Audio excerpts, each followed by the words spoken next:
So hello everyone to a meeting.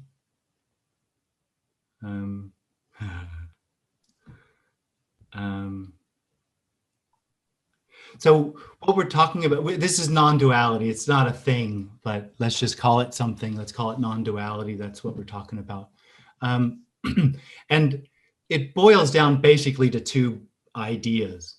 Of course, the idea isn't the reality that we're pointing to, but as a starting point, I'll present two basic ideas that we're going to discuss, and then we can go into it more deeply, if you like. And the ideas are actually quite unexpected. So it might not actually make sense, and that's neither good nor bad, but in the end, they don't make sense as far as experientially knowing what's being said, because it's not an experience.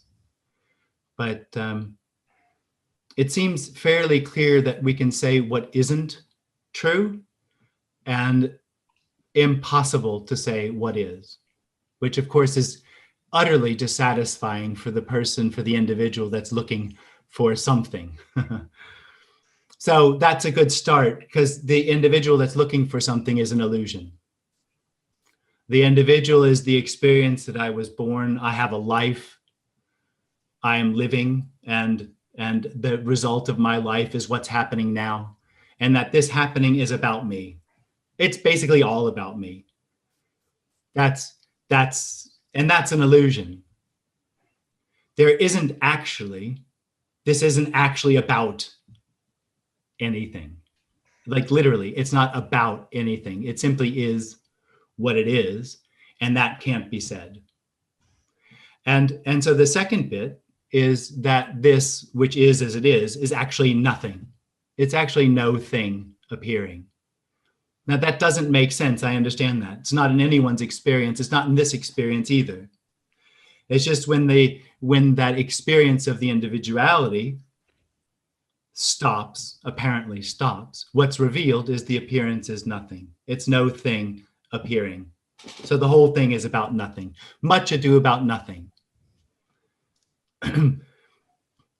So in the meeting, we're not going anywhere. This isn't going in. The appearance isn't going anywhere. It's only the illusory experience of separation that says it needs to go somewhere. It isn't. It's already everything. This that's happening is everything. It's no thing appearing as what's happening. Yeah, those are two basic ideas. We can go deeper into it and everything, but basically I think that's a good place to start with those two ideas. There's no one, and the appearance is nothing. Actually, we can now go have dinner. I mean, I think it's sort of over, isn't it? We've sort of done it. Oh, yeah. Okay, so there's some hands up. Why don't we start and see what happens? Heidi's had her hand up even before we started, so maybe we'll start with Heidi. Yes, we will. Good. Hey Heidi, if you meant to have your hand up, then please unmute yourself. Maybe she didn't mean to. Good.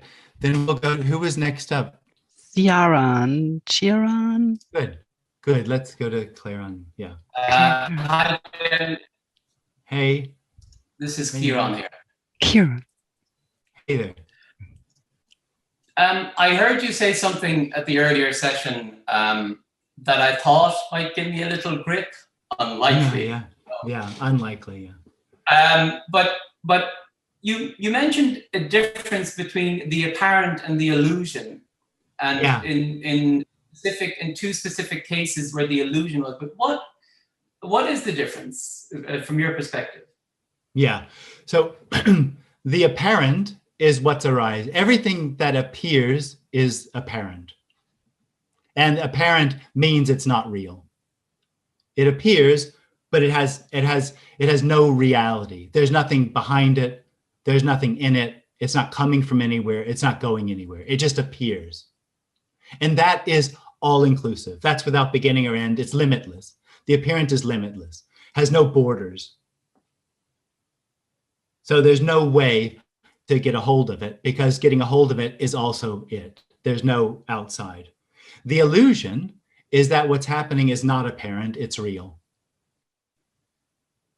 And that illusion arises with the experience of separation. And the appearance is never real, and there is never a station. So it's an illusion. It's an illusion out of which in which the individual feels it needs to free itself. And that, yeah. Sorry. Go ahead. So in relation to that, you sometimes refer to there being a body. There is a body, I've heard you say. What does that mean from your perspective? That's an appearance. It's just part of the appearance. A body, a microphone, a computer screen.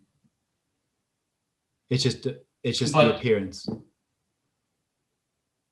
But the body, seen from what I understand from you, from your perspective, is more real than the illusion of separation.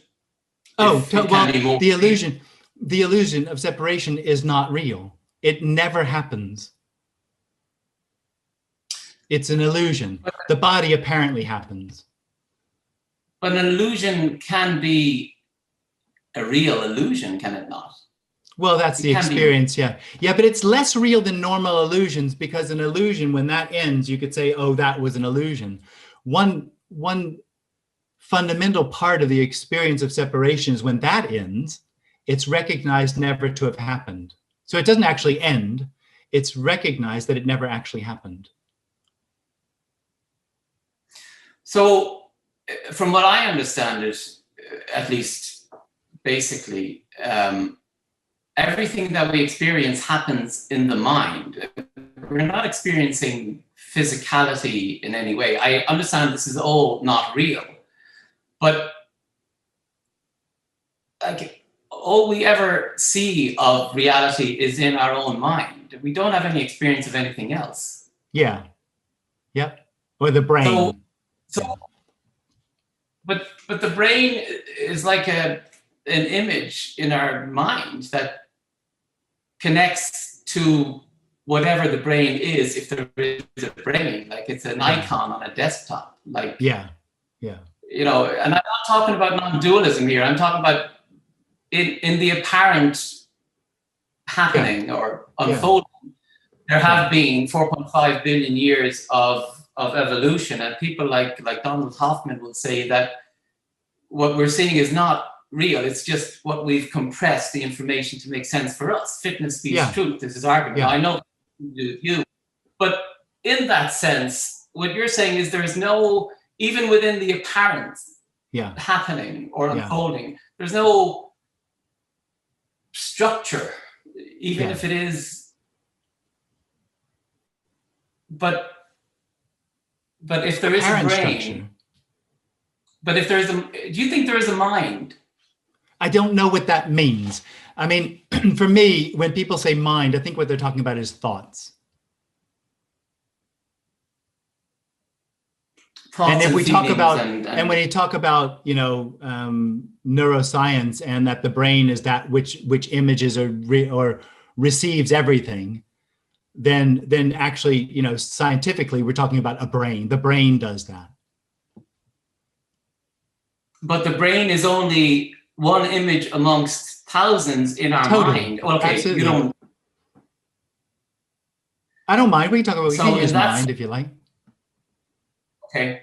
My understanding of mind, or body mind, is it's, you know, feelings, emotions, sensations, all of these things are experienced through this, which, well, look, that's another thing. But if it is, if everything is, even within the apparent unfolding, is presented to each individual, although there are no individuals, but each, say, body mind, in the mind, how can we even talk about brains, or, you know, like, we don't know, we have no, from my perspective anyway, and I'm, you know, I'm not knowledgeable on these things, but I don't see any experience of matter in our experience if everything is happening in our individual minds. Yeah.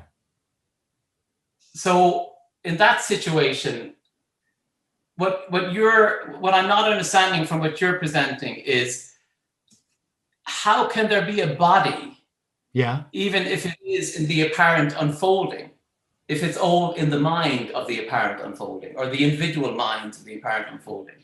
So you suggest that everything's in the mind, and then you ask, how can everything be in the mind?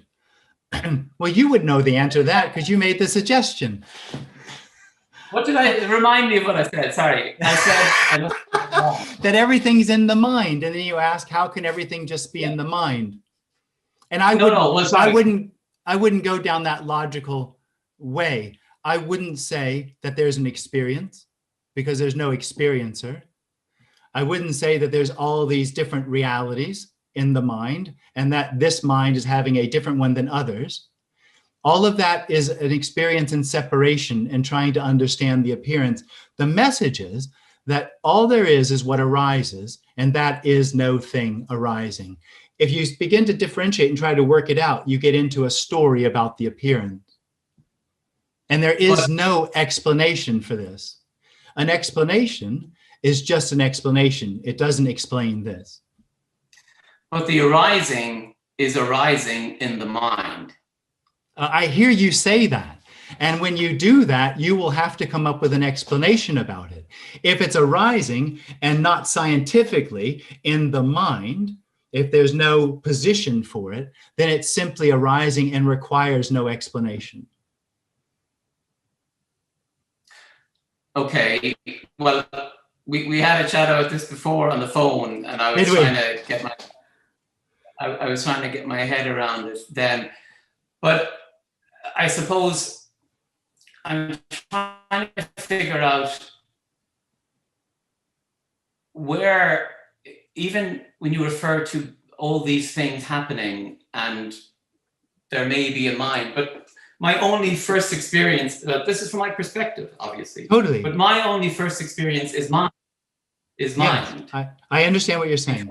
And my understanding of that, I'm not going to get into the previous because we had a discussion about this, but my understanding is that, let's call it the arising, happens through the mind, and the mind filters most of what we either perceive, or in that we have five senses, you know what they are. Everything is presented into the mind, and I shouldn't even be pointing to my head, because my head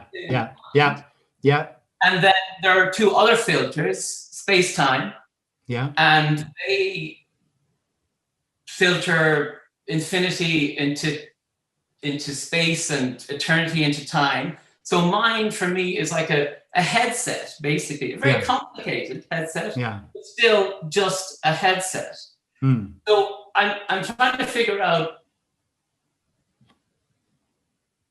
I suppose I'm trying to figure out where the body, if it is, or what is the actual arising or unfolding, is only happening in the individual mind from my perspective. Exactly. That's the dream. Okay. Because what happens then, the story of the individual is, I have this mind and it's happening here, but there's 7 billion other minds and those are the other things happening. And then you need an explanation about how it all works, because what you are then, you're in the story of separation, and the separation demands understanding or knowing. The message is, the first presupposition that you have a mind is an illusion. There isn't a you. I thought I did understand it until I started listening to you, of course. But oh dear. What I thought I did understand was, this is a rough analogy, but it's the one that makes sense for me, is, and this is where this is what we spoke about, the previous knowing or consciousness or awareness. And in the model I had, there is consciousness. You know, we can't put an image on these things, but I'm trying to put an image on it to explain what I see. It's just light, like light with potential, energy, light with potential. And then there is a sphere somehow there, and that sphere has a lot of different holes in it. And the light will flow through those holes And as the light flows to those holes, the contraction is the individual, but the Yeah. whole is the one. So Right. but that's what I thought. Yeah, yeah, yeah. Well, that's not what's being said here. No, I know. That's why Oh, I'm okay, curious. okay. And what's I'm curious. interesting No. is it totally, what you say totally sort of confirms the message, because you say there's consciousness and then there's the explanation about it all. Because really consciousness is the beginning of separation. It's part of the illusion. And as long as there's the experience of separation, there will be, as we said, the need to know, the need to explain, the need to understand. Because that need is actually an effort to overcome or find enough to no longer to need to know. Of course, that never happens. But how is consciousness the beginning of separation? Consciousness. Well, consciousness is separation itself. Consciousness is a form of knowing. Okay, if consciousness is only the unfolding, it's a form of separation. But if it's previous to the unfolding, it separates in the unfolding. Yeah. But it's one. Everything is happening in consciousness. Yeah, I know. That's a lovely story, because then consciousness is then God. And it all makes sense. And somebody's in charge, and even if we don't realize it, it'll all be okay. Yeah. Yeah, well, I would be wary of the word God. I know. But that's sort of, when you talk about consciousness the way you did, that's sort of what can be realized is, I am the consciousness in which everything happens. I am God. Da, da, da. That's just a story. The I part of it is only that it's non-dual. That's the only thing that the I is saying, that it's just one, and you're just a contraction, an individual contraction of that one. But I appreciate what you're saying. as I said to you on the phone, I have only ever had one real experience, and that was being aware. Now you explained to me you were also there, and then you had the other falling away, because I've already had a falling away, but like Ray Norton would say, falling away experiences are like children are farts. They're only interesting if they're your own. Yeah. But you seem to have an apparent falling away incident, which dissolved even that illusion of consciousness. Yeah. And I didn't have it. Yeah. It's actually the ending of something that isn't happening. So the idea of the individual is that it's on a journey to find, let's say at this meeting, I'm just suggesting, not everybody might be doing this, but somebody might be listening to this with the intention of hearing something that's going to help them, because they have the sense that they're on a journey going somewhere.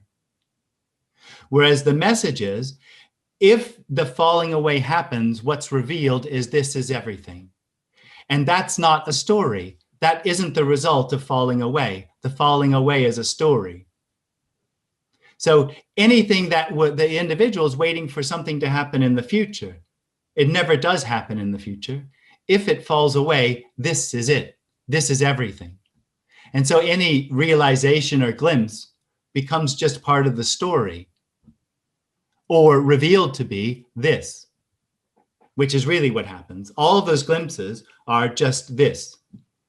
They're not in the past. You don't know what happened. Nobody does. Oh, I appreciate that there's no past or future. I appreciate that there's apparent past and future, but the glimpse is not a part of that. Apparent. It's put in that context, and then it seems to be understood. Whereas nobody understands a glimpse, like nobody understands this. You can't hold on to it. You can't hold on to this. No, and I'm not really interested in this stuff because I'm not looking for any peace or anything, but I'm very interested in the consciousness only model, or what is objective reality. There's no objective reality. I was just trying to get, I understand that you would say that, but I'm just trying to get but the most I ever got from you, Jim, was a solid knowing, and I don't think I'm going to get any more than that. Yeah, that's what me wants. Okay, thanks. Thanks, man.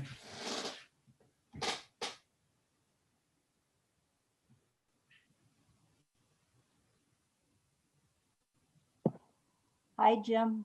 Hey, Susie. Hey, it's Susie in Connecticut. Hey, Connecticut.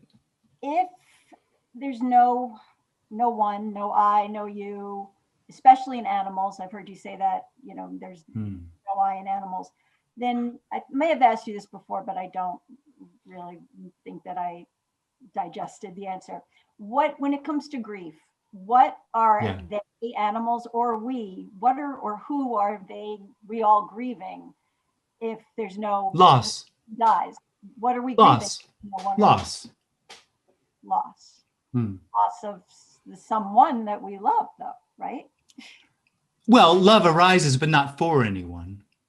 Just like grief can arise, not for anyone. So animals, when they grieve, are just grieving the feeling of loss. Yeah.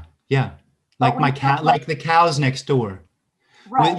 Milk cows. I probably said this last time. When we talk about animals and I talk about the cows next door because they totally grieve the loss of their calves. They have to take the calves away so that they can get the milk. And the cow will then cry for a day or so. But when somebody I don't know dies, I don't grieve. Yeah. So clearly it's more than just loss because I'm grieving a specific. Yeah, well, there isn't a loss for someone that isn't in your purview, but there's a loss for somebody who is. The body gets used to people. It has energy for certain people more or less than others. Mm-hmm. That's why we fall in love with some people and not in other people, and why we like some people and not some other people. Right. But it doesn't require an individual for that to happen. It's more a feeling, you're saying, an energy, a connection that transcends. It's what happens. It's what happens. Yeah. And I'm still confused on your perspective then on death and why we fear it, why we resist it, why we fight to have it not happen. Like you had said one meeting recently, somebody asked you if you were threatened, how you would respond. And you said this would probably fight for survival. Yeah, probably. The body, it's programmed to survive. Right. Yeah. But don't we need this separation to function? Isn't this just parcel of being human? Right. But there already isn't separation. The individual, when you talked about death and the fear of death, it's actually the individual is an owner. It owns things. So when things arise, it says that belongs to me. And perception is one of those. And part of the ownership in this belonging to me is a sense of control. Mm-hmm. I'm in control. These are my senses. This is happening to me. This is my life. And the fear is to lose that happening to me, to loss of control of that. That's what the fear is. And you're saying that's an illusion. Absolutely. Yeah. There isn't anyone that dies. There isn't anyone that's born. All right. I'll take that and run with it. Thank you. All right. Thanks.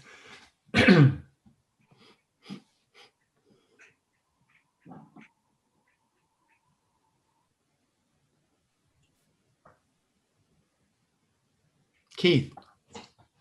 Hey, Jim. Hey, Keith. Thanks for doing this. I think. Yeah. I don't really know where I'm headed with this. The first gentleman's stories and concepts kind of reminded me of how we thrive on our stories. And it seems like your message is the brick wall for the story. It's got to end. This is where it stops. Yeah. And I think a question I would have had is, I've spent many years kind of rooting for team awareness. I don't know how else to put that, because you go through all of these things as a seeker, and there seems to be an evolution, and I know we have to get rid of some of the non-dual speak here, but you know what I'm saying, that there's this point you reach where this seems to make sense.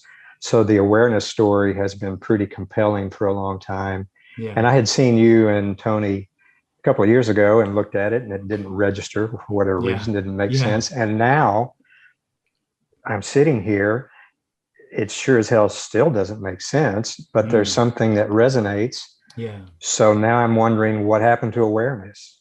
Yeah. Because your message doesn't, well, I'm not quite sure what it does with awareness. If you can say that for me. I think I've heard you say there is no such thing, or... That's right. There is no awareness, no Okay. consciousness, no awareness.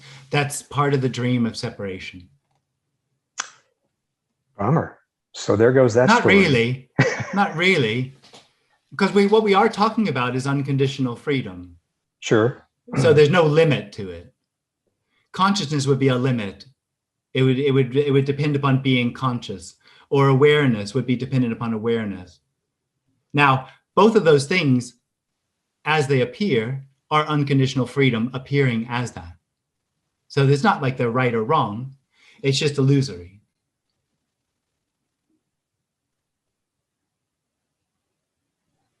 And here's where I just have to nod and say thanks again.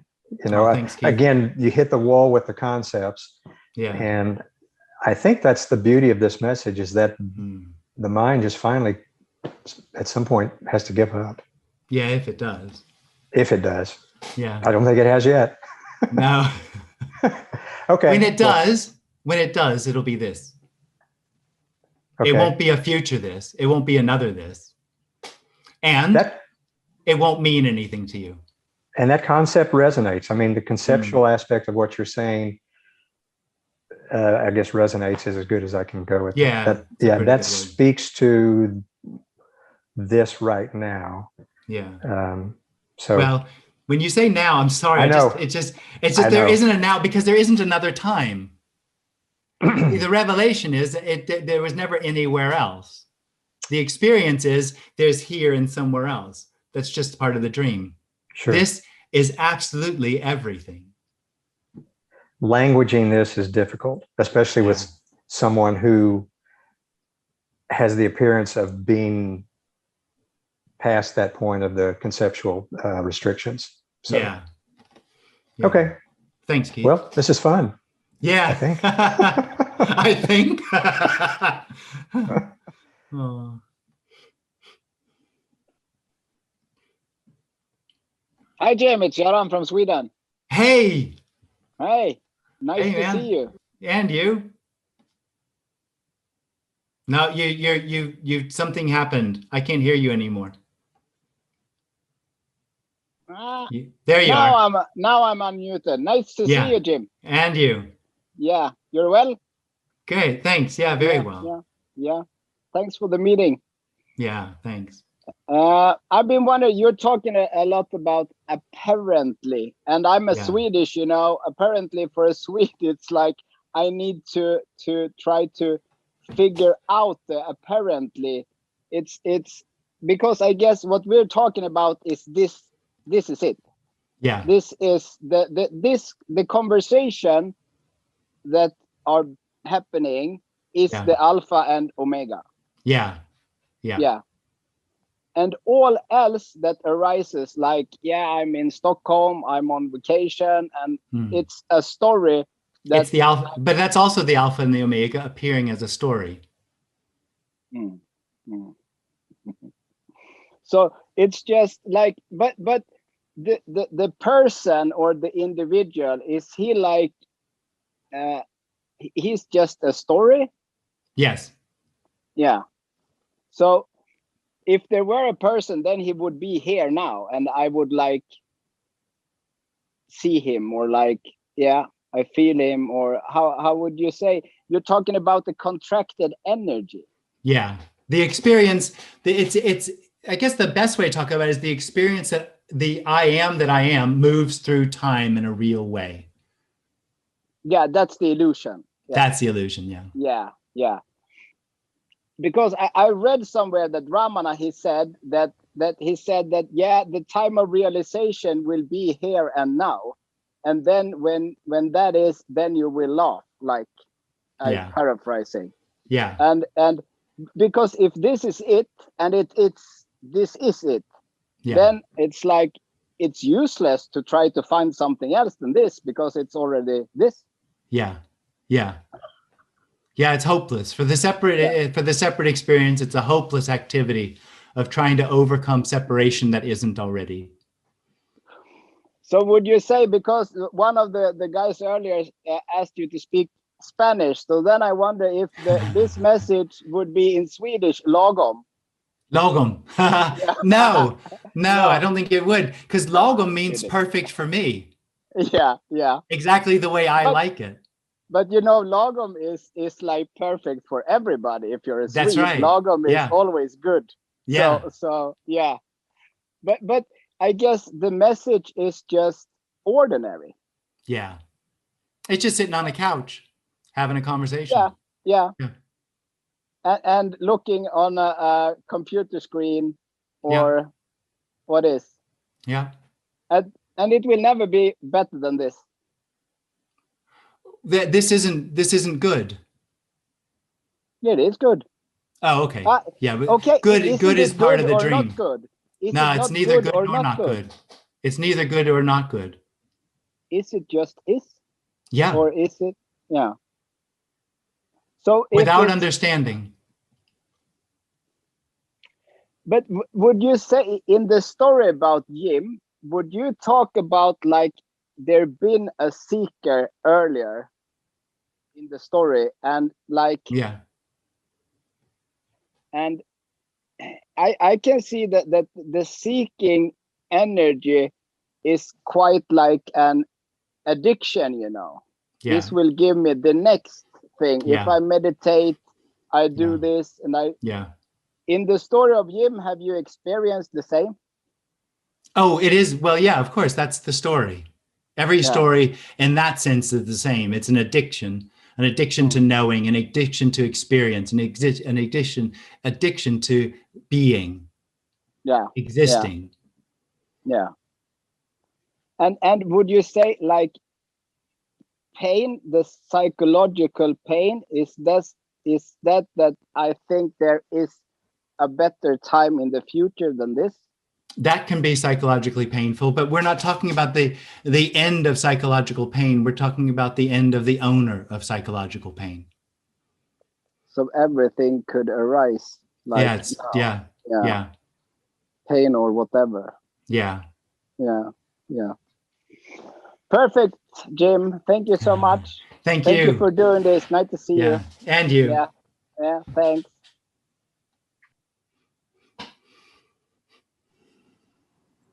Hey, Adam. Yes. Hi, Jim. Hi. I just was wondering if you could comment on the suggestion which is being made in this message that a contracted sense of energy falls away, and also that would be nothing happening. Yeah. You know, and the paradox there, you know, that actually being nothing happening. Yeah. That's all there is nothing happening. Yeah. And yet the suggestion is being made that something apparently happens, which is a falling away of contracted energy. But it seems to have a significance. Yeah, to the individual it does. Okay. To the individual, everything has significance. Okay.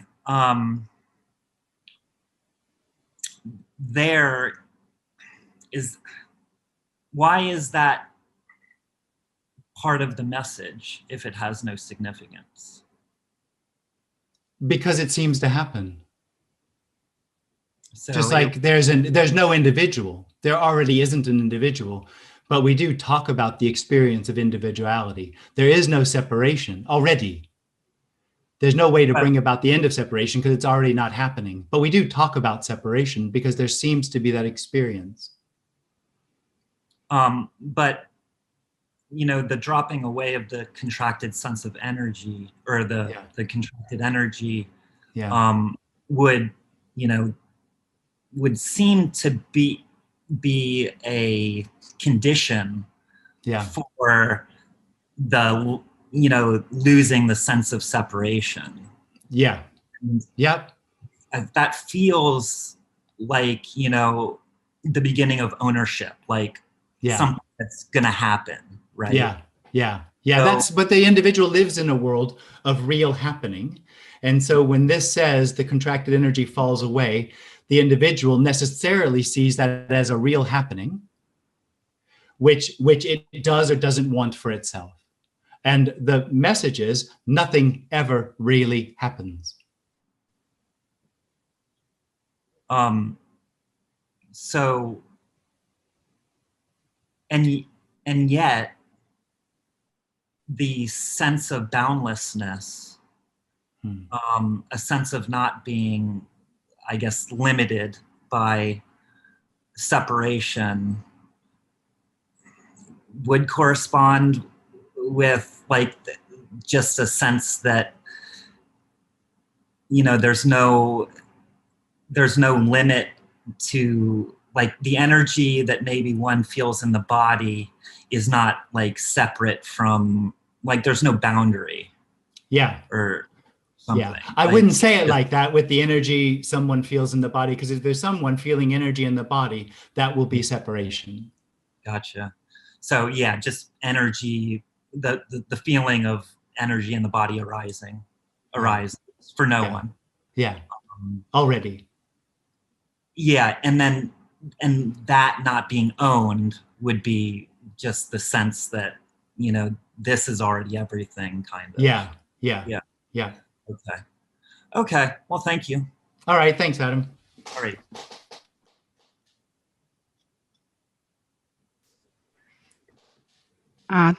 Travis would be the next. Hey, Travis. Hey, Jim. There you are again. Yeah.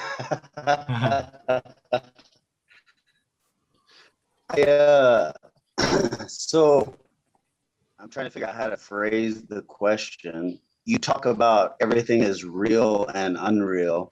Yeah. And then ultimately, sometimes you've mentioned that it's unreal altogether. The individual. Separation.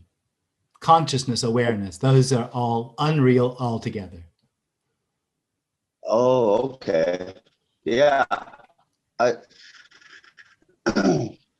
Because yeah, I guess the question is that although the individual has a like a story that it creates of like a rock hitting the leg of the body and this and that and why it shouldn't have happened and this and that, and I see that as unreal, but ultimately I thought originally what I understood is that the whole thing wasn't real, and that was kind of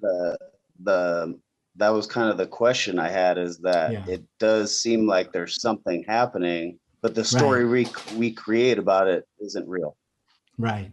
So in the way you're describing it, we could say there are two realities. There aren't, but we can say it. One is the dream world, of which the individual is the dream. The individual doesn't have a dream. The individual is a dream. So which the consequence is when that dream ends, nobody wakes up.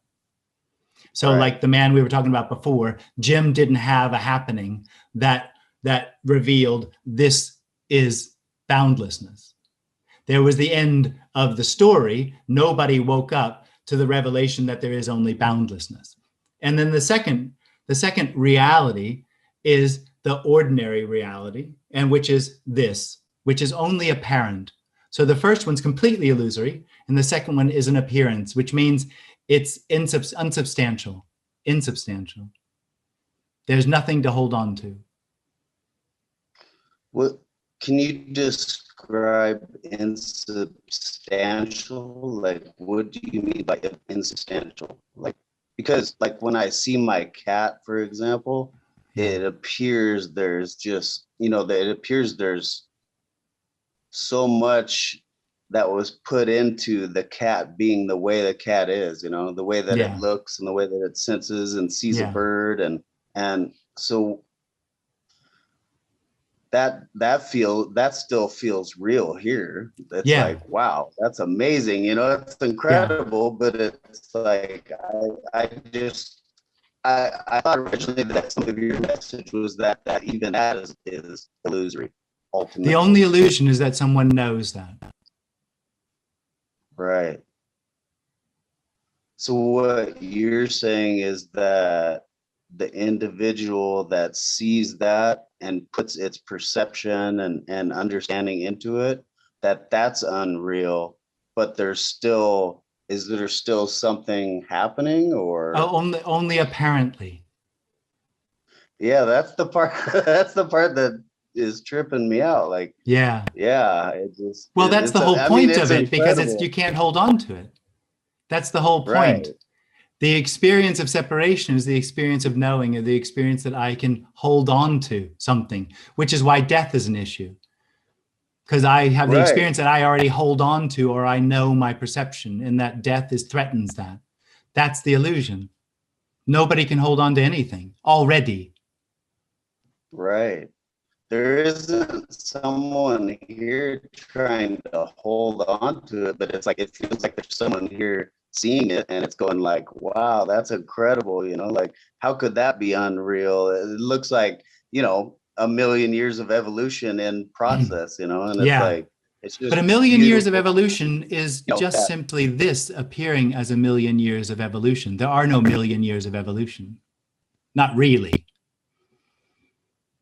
It's just this appearing as a million years of evolution.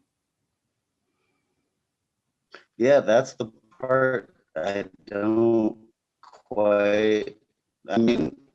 Yeah, totally. I'm trying to get it. I understand. Yeah. See, I don't even know how to ask any further than that, because you're essentially saying that that's the experiences that I'm seeing from my perspective, that there's evolution put into this process, but it's I guess what it feels like is, it feels like kind of like you're saying that that's just happening, but I'm going, well, things don't just happen, because when a baby's born, it's clueless on what's going on. Yeah. You know what I mean? So I make this message makes no claims to logic or rationality. None. I know. But no, I don't know. But I'm trying to word it right. So I don't even know what to say. Are you saying that experience in time, like evolution and things, you're saying that is an illusion? Yeah. Like process? Yeah. Oh gosh, see, I don't understand that exactly, because why would it appear that there's, like, I go back to the baby example. If there's a newborn baby that doesn't know anything because it's just born, but I guess its intellect, its instincts will kick in when it's a little older and things, and then it knows, like, the need to understand arises out of the experience that something needs to happen. And all that the individual has at its disposal is knowing or experience. And so it tries through knowing or experience to find what it feels it needs, which is what you're doing. Yeah. You're trying to work this out. And really, this can't be worked out. And there's no need for it. There's no need to know what this is. That's just part of the illusory experience of separation. Right. Yeah. I'm almost done here. I just want to go back. Like, so you're saying that, are you saying that you don't think that, like, evolution is even real? Well, like, nothing is real. Like the world. Yeah. Can you explain to me what you mean by nothing is real? Like, that it's insubstantial. Like, we're going around in like, circles.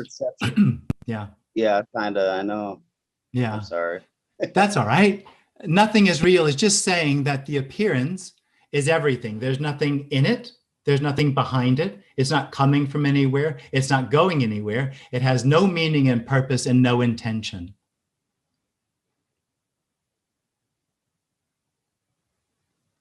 So it's a which are yeah, all part of so the experience of separation, which gives the experience that what's happening is real, that it has all of that in it. but simultaneously, if the one perceiving is unreal, if that perception is unreal, it also couldn't say that that reality is unreal altogether, could it? Or I mean, do you know what I mean? Like, well, this isn't saying, first off, this isn't saying there is a reality. This is saying that the appearance is neither real nor unreal. It's ungraspable. And that the perception of it, when it's owned by an individual, is that it's real and needs to be explained, needs to be understood, needs to be worked out. Yeah. Maybe there's an underlying, like, even because to me it feels more of just like it's not really a question, but it's just like oh wow, you know, like wow feeling, and not so much like I need it answered, but it's like wow, how could it not be, you know, how could it not be real? And I guess that's the part that I guess it kind of feels like if it feels like I'm like a, you know, like I get let down when somebody says, no, it's all really unreal. Actually, Travis, we really don't understand you. Travis, we really don't understand you. You're scrambling. That's a bit uncomfortable. Your voice, your connection, and just that you know. Okay, thank you. Yeah, I'm on my cell phone. Sorry about that, guys. But no, I appreciate it, Jim. Thank you very much. All right. Thanks, man. You have a good day. You too.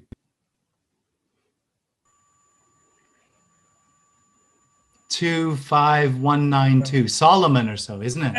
Yeah, you remember, right? I remember. Okay. Actually, can I say something? I sent you a message before, and you already asked a question today, and you never answered, and I wasn't sure. We have so many hands up. Okay, it's okay. I can wait. No, or just quick. Sorry. No. Okay. I'll try to be quick. Okay. That's all right. Go for it, Solomon. Okay. You said that there is no one looking behind the eyes in the morning. Yeah. No, ever. There is no one. There's just seeing or hearing. And that's no thing, seeing or hearing. Okay, so I'm just a character, right? There is no you. Whatever I say. There is no I am. Okay, so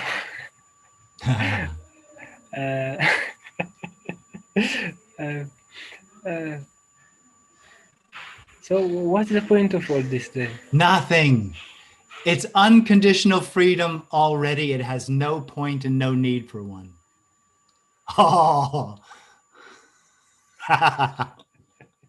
What do you think of that, huh? It's nice. It's amazing, yeah. But you know, then if there is no one behind the laughter, if there is no one behind sadness, no. Okay, that's beautiful, right? Yeah, it is actually. So what do I have to do? There isn't anyone. There isn't anyone, and nothing needs to happen. It's already so. Nothing needs to happen. So why are we having this conversation then? We aren't. It's just happening.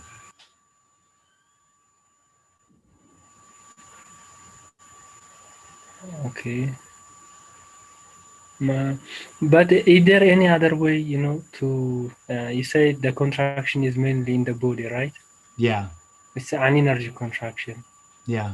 So could there be other way like yoga or? Well, as we've just discovered, this is already unconditionally free. So what would need to happen to make it unconditionally free? Okay, so, but in yoga, they assume first there is an individual, even if it is not real. They will assume that if in yoga, in yogic. In yoga, yeah, but yoga is a teaching. This isn't a teaching. Yes, but their teaching is through time. I understand. They think time is real. Yeah. And when time is real and you have a teaching, what you get is personal enlightenment. That's the idea, because it depends upon you doing something, which means this isn't unconditionally free already. It depends upon you doing something for this to be unconditionally free. That's a dream. Yes, that's an illusion. Yes, but you try until the individual drops away. You know, like the Buddha has but nobody does that. Nobody does that. Okay,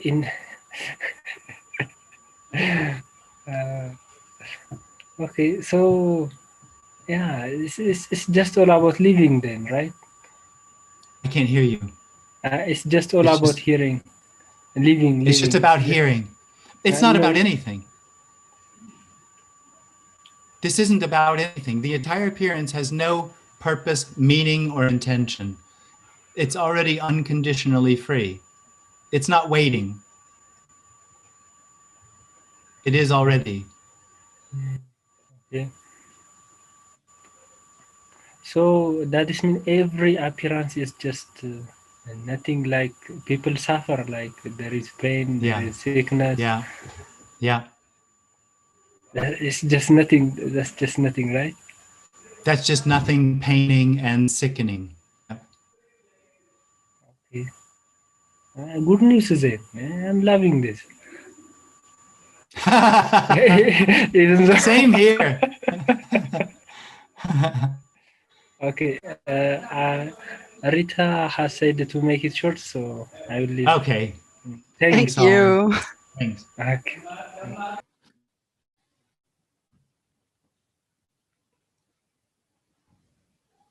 Hello. Hey, Jory.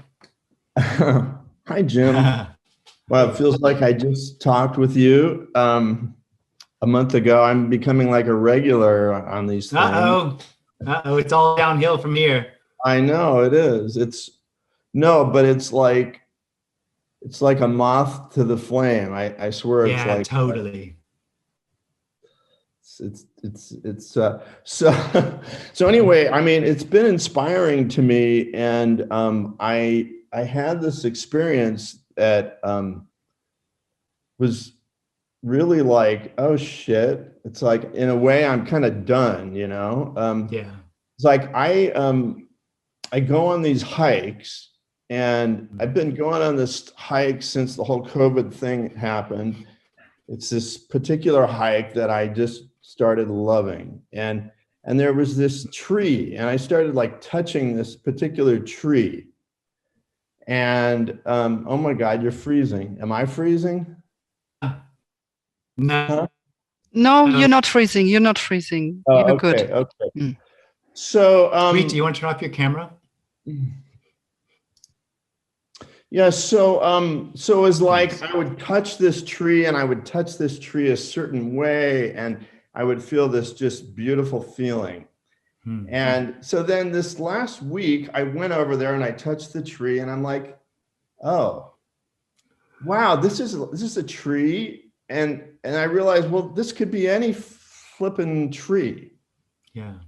You know, and then I thought, you know, I have these rocks. I love rocks. And like, I have this rock here. It's like kind of shaped like a heart. And I go like, well, what if I touch that rock? You know? And I'm like, oh shit, the damn rock is giving me the same feeling. Yeah. You know? And it's like, well, it's like everything. There was nothing special about that tree. There's nothing special about that hike. Yeah. You know? And I didn't even have to go on that hike. But I mean, I love going on the hike. You didn't actually. Oh, well. Hiking happened. Well, that part I don't get. No, nobody does. But there's something about like in a way, like nothing really matters, but everything matters at the same time. No. Huh? No? No. Nothing matters and nothing matters. Nothing matters and nothing matters. Yeah. So like what's happening with me with like, it doesn't matter what tree, it doesn't matter what nothing rock. matters. Huh? Exactly, but that's what's being recognized there, is nothing matters.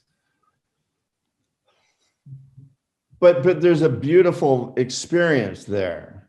Yeah, I would question the word experience, but absolutely. Nothing mattering is unconditional love.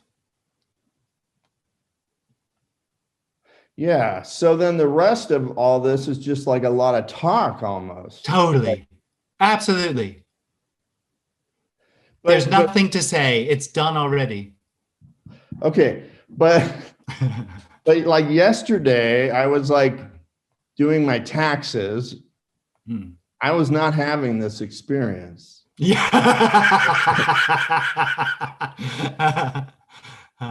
It's still unconditional love doing its taxes. Even the IRS is unconditional love appearing as the IRS.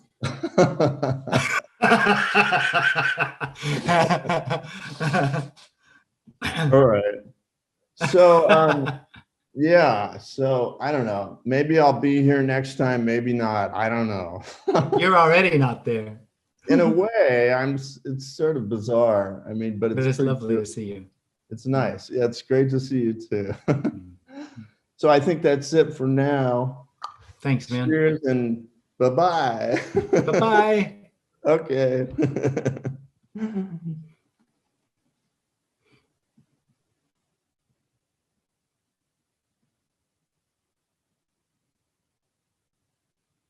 Keith. Hey, Keith. Yep, you're on, man. All right. Mr. Oxford, Mississippi. Howdy toddy. Howdy toddy. Gosh almighty, who the hell are we? The hell are we? Blam, blam, bim, bam. Bim, bam, Ole Miss, by damn. Damn. And it doesn't mean anything. Nothing. Nothing. But it didn't then either. No, it doesn't now. It doesn't mean anything now. No. You know, it's funny. When I saw you were going to do this, and I completely forgot. And then it popped up, and I thought, oh, wait a minute. I've got to go and hear about nothing. Yeah. And because all the other teaching, all the other non-dualistic teaching, it's all fine. It's all fine. But what this message seems to do is to say, it's this. Yeah. It's this. And there's nothing else. There's really nothing else to even talk about. Yeah. And when, like, I'll wake up in the mornings, or waking happens. Yeah. Or whatever. And when I feel a sense of gratefulness, when I first wake up, I know that nothing's happening because the individual is experiencing something, apparently. But when you know that nothing matters, or when you don't know it, but when you intuit that nothing matters, yeah, there's a great sense of just, yeah, and the closest thing to this teaching that I've ever found that uses dualistic ideas to try to express it is that dude Robert Adams. I don't know if you've ever heard of him. I've heard of him. Yeah. Yeah, and because I read some of his stuff, and when you and Tony say nothing matters, you're saying it differently than everybody else, or it's coming out differently than everybody else.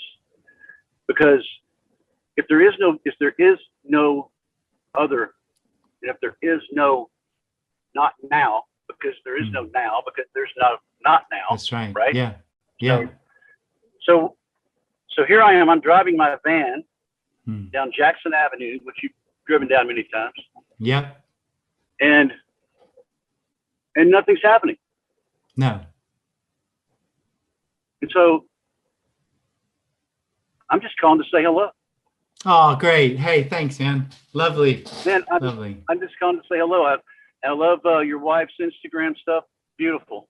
So just love you. I just love you. Yeah. I love you and love you. I'm just thankful for you saying this message, or you know what I mean, for this message, because when you really start to feel that nothing matters, something starts to open, something starts to unconditional love and kindness and humility and compassion that starts to be and to grow. And that's what's happening there. Yeah. And that's because the anxiety that we all deal with constantly, just constant anxiety in the chest, and that feeling of the throat closing up sometimes, because you're really, when you practice self-inquiry so fucking much, it's really good to find out that nothing matters. Does that make sense? Totally. Yeah, I mean, it really does. Just fucking amazing, Yeah. And yeah. But anyway, hey, I'm gonna keep up. I know other people want to talk. I love you and thank you. Love you too, Keith. Thanks, man. See you, brother.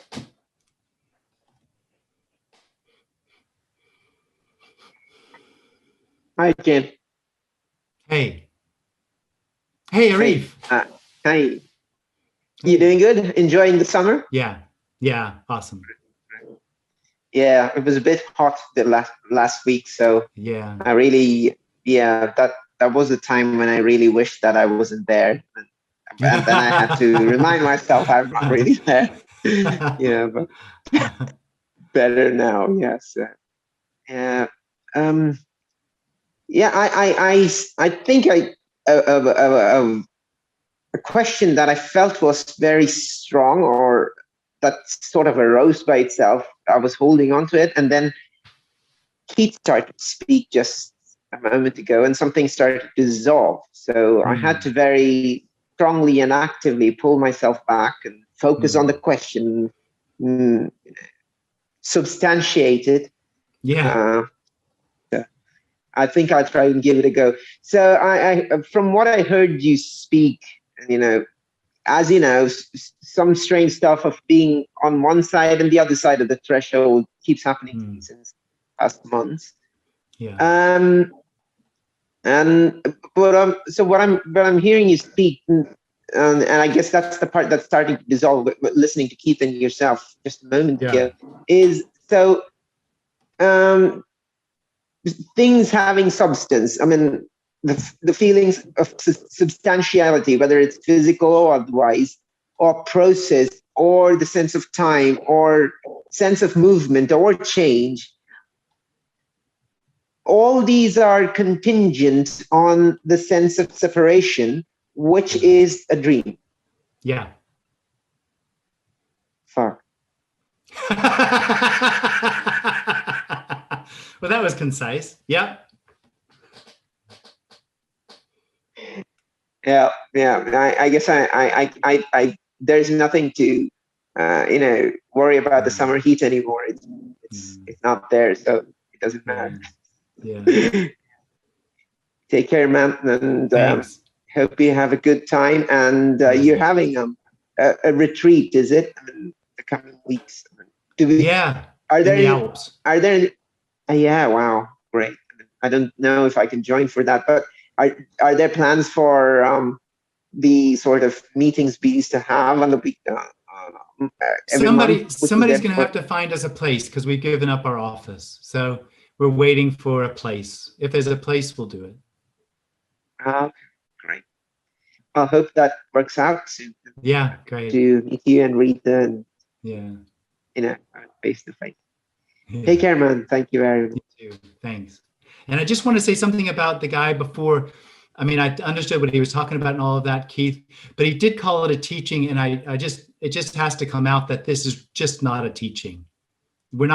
This isn't to anyone, and there's nothing to learn from this. This isn't about changing anything or becoming or any sort of intention. So it's not a teaching. It's just a message or a suggestion or sharing. Yeah.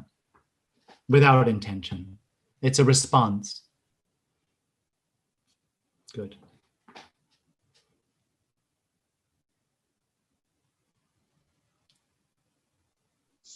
Who's next? Petra.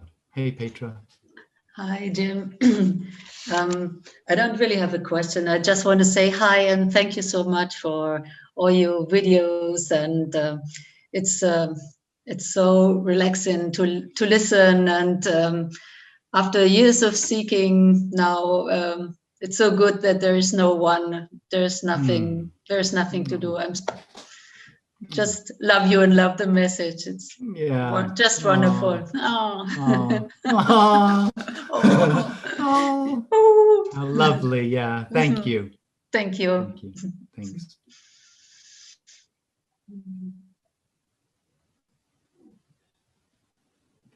Adam, you're up. Yes. Hi, Jim. Hey, Adam. Hey, again. Yeah, just toward the end of our last conversation, after we stopped, it kind of occurred to me that maybe I needed a clarification. I tend to associate the apparent dropping away of contracted energy with something with a feeling, with a sensation in the body. Yeah. I actually heard you actually say that it was maybe connected with that, but also a sensation in the body. Totally. Yeah. There's definitely, it definitely falls away. It definitely goes whoop, weg. Okay. Okay. So it is a feeling, something like. Well, that it seems that's a seeming happening. Yeah. Yeah. Okay. You know, as this message percolates deeper and deeper, and I guess just glimpses, happen. There are, feelings of, cramps in the body, energetic sort of shifts in the body, which have been happening for years. And so, now there's an expectation that, one time it'd be seen so grandly that, like no tension in the body anymore. And I don't think that's what you're saying, because tension must arise when a bad driver passes, right? Yeah, totally. Yeah. Okay.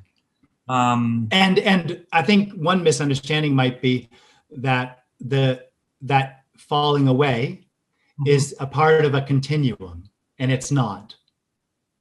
Yeah, so there's nothing held here that refers to that apparent happening. Okay. Is that the same as saying that it kind of would happen for no reason, spontaneous? Well, it doesn't really happen, is what it's saying. Okay. Okay. All right. Well, I'll sit with that. Thank you. Okay. All right. Thanks.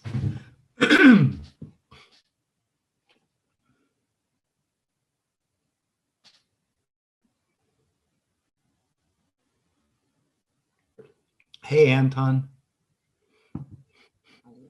You have to unmute yourself.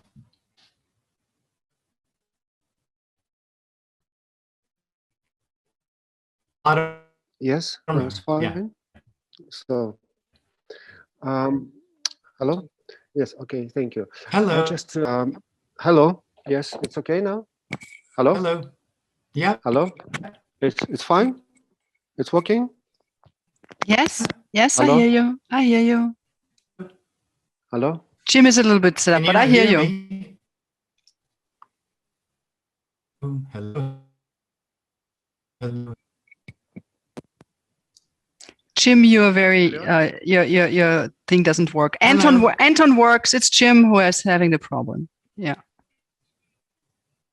Right. Sorry, it's working? Yeah. I hear you. I hear you when you talk.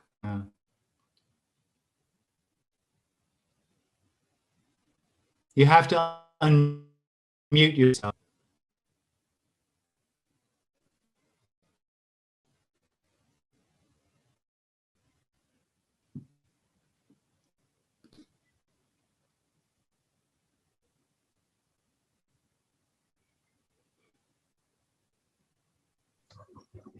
Hi, Jim.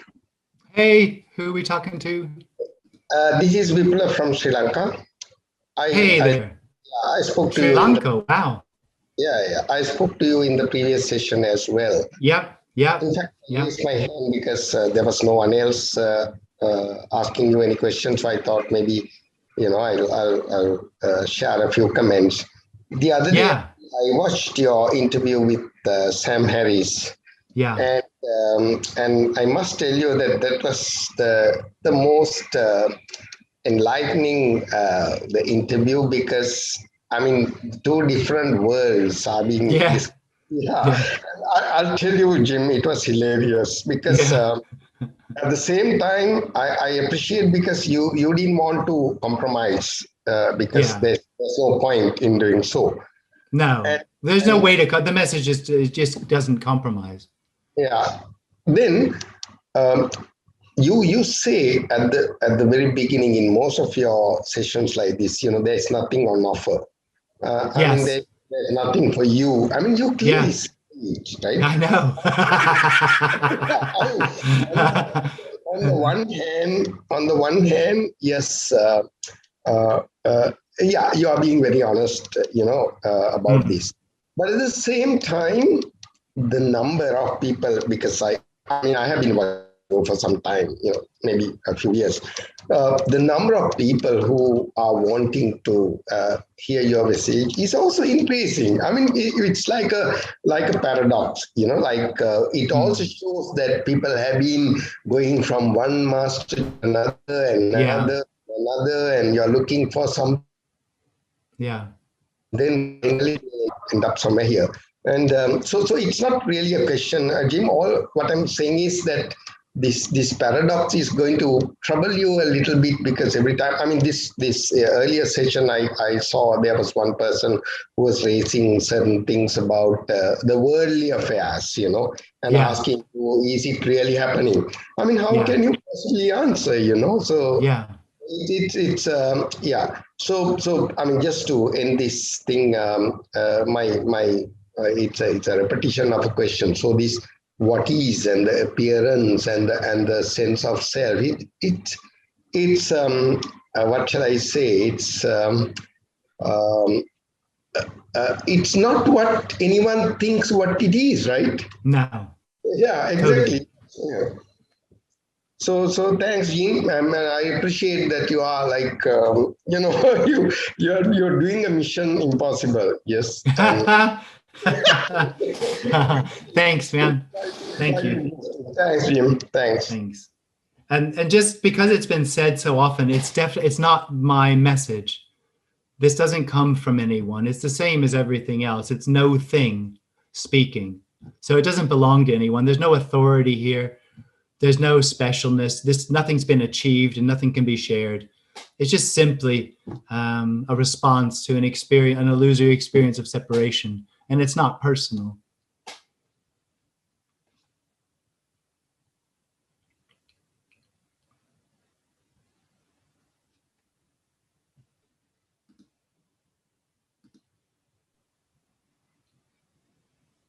Hey, Jim. Me again. Hey, me again. Yeah, Adam. Sorry, that was poor choice of words. No, it's all right. I'm just playing. It's good. I'll just put this out there, I guess. I was kind of, really trying to focus on, this experience of choice, of being a chooser, and really, focused on that. And the question arose, who could choose that? And it was sort of see that it has to already be what is. Yeah. Yeah, it can't, the sort of the basis of reality can't be a choice, So don't really have a question. No, thanks. Just an insight. Thanks for sharing. Yeah.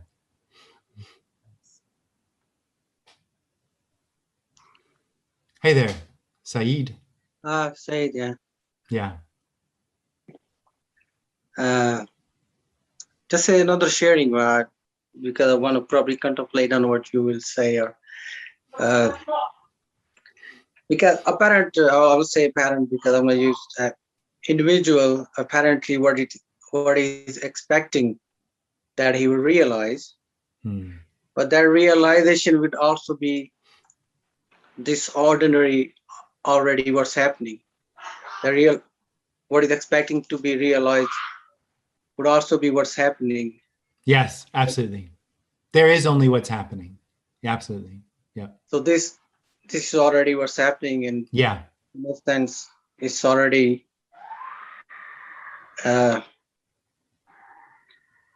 like it's already what's happening, but you can't capture what's happening because totally. It's already like it's already gone. It's already past. Well, capturing it is also what's happening. There's no outside of it, and it doesn't exclude anything either. So even the effort to contain it or hold it is just what's happening. It has no effect. There is only what's happening. But in sense of realization, the what's happening, that's already what's happening. Yeah. So you can't realize it. Realizing it is something else. It's you not can't, this. because you kind of, there's no door, but in a sense, you already gone through the door because what's happening is already happened. There's no door. That's right. Yeah. That's the revelation. That's the end of the contracted energy. There was nothing that needed to happen. Yeah, in that sense, there's nothing, like you were saying, there's nothing happened because it's already what's happening. Yeah. Yeah, that's yeah. I get all that, but I know I'm gonna start contemplating again. Yeah, that's all right. That's what's happening. That's what's happening. Yeah. Yeah. There's no right or wrong. The message is you can't get further away from what's wanted, what's truly wanted. You can't get closer or further away. The whole experience of something needing to happen is part of an illusion. There is only unconditional love. There is only unconditional freedom. That is all there is. And that never changes. It's just simply that. And everything that arises, trying, not trying, having the experience of being separate, having that contracted energy fall away, all of that is just simply what is. So nothing ever really happens. Yeah. So there's no way to become what is, because there is only what is. Yes. You can never like see it. It's never graspable. It's never. Yeah, thanks. Thank you.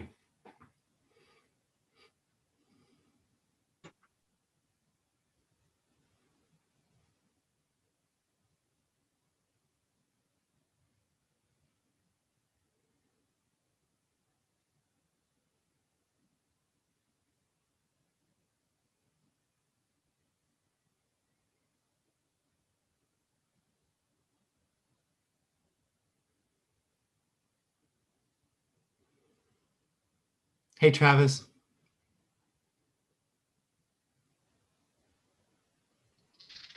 Hey, can you hear me now?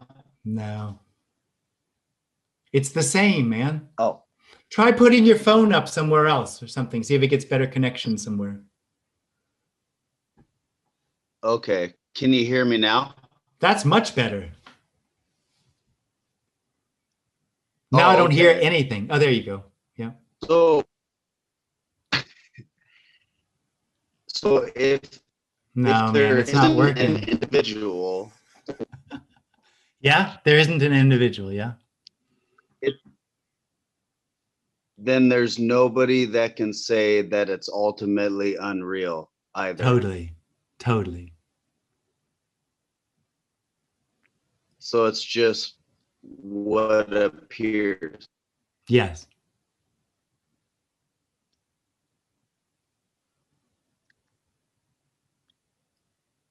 So there could be something happening. No. So I guess what I'm saying is, to come to a conclusion that ultimately nothing is actually happening. Can't come to a conclusion. That's not a conclusion. It seems like a conclusion that because the individual always lands on is or isn't. It always lands on is or isn't. The individual can't conceive of is and isn't, which is all there is. There's no doubt, but there's no certainty. Yeah, but what I'm saying is that you're sounding like you come to the ultimate conclusion that nothing is totally real. Exactly. I understand that's how it sounds. So it sounds. Yeah. Well, no, it's not how it sounds. That's what's happening. No, but you're saying it's a conclusion. Yeah, you're coming to a conclusion that. No, a conclusion would be saying what is. I'm saying what's not. The suggestion is what's not. And what's not can be fairly clearly seen. What is can't be seen, can't be known, is unknowing itself. So a conclusion about the appearance, there isn't a conclusion. But there is a definite recognition that certain things aren't real. Right. I mean, that's the experience here, is that ultimate reality isn't what it appears to be to the individual, but it still appears that something's happening. It still appears there's energy. You get hit with a rock in the leg. There's pain. Yeah. So I'm just saying that conclusion that it seems like you point to doesn't seem like it's a full understanding. It feels like, I mean, Tony says that there's energy and this and that, and it just sounds like you're kind of denying even the energy thing of like that's what that's what I was asking earlier. Yeah. No, it doesn't seem to come out, the word energy. Just don't use it much. In conversation it comes out, but that doesn't seem to come up here. That it can't be. I guess it just can't be understood. I guess is what I'm saying. Yeah. Well, I think it can actually. It's just not the reality of it. The concepts are relatively simple, seems to me. There is no individual, and this is no thing happening. That's fairly straightforward. It can be understood. It's just the understanding isn't the reality of it. Right. Yeah. I thank you so much, Jim. Thank you, man. Yeah, same here. Have a good day. You too. And thank everybody else. Thank you all for joining. That was just lovely. Thanks so much for that. Appreciate it. And see you all next time. Thank you. Thank you. Thank you.